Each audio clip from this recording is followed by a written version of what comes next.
তাদের মধ্যে একটি দল আছে, আমি নাম নিলে তো আবার অসুবিধা, তারা যদি যুগপথের সঙ্গে হলে নিষ্পাপ হয়, তাহলে বাকি যারা 28টা দল দামি দামি নির্বাচনে আওয়ামী লীগের সঙ্গে হয়েছিল তারা কি মহাপাপী?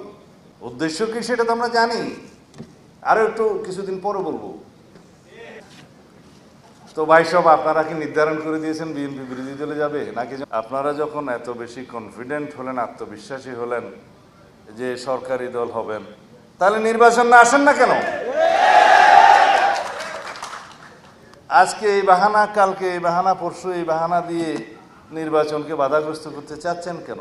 পত্রিকায় আজকে হেডলাইন দেখলাম, কোথাও বলছে বাংলাদেশ জামাত ইসলামী সরকার গঠন করবে, বিএনপি বিরোধী দলে যাবে।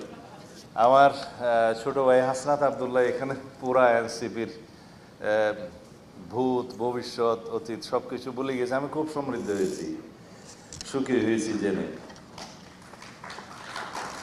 যাই হোক, আমি কোনো উত্তর দিতে চাচ্ছি না, কিছু পরামর্শ দিতে চাচ্ছি যে আমাদের যে গণতান্ত্রিক চর্চা সেটা এগিয়ে নিতে হবে।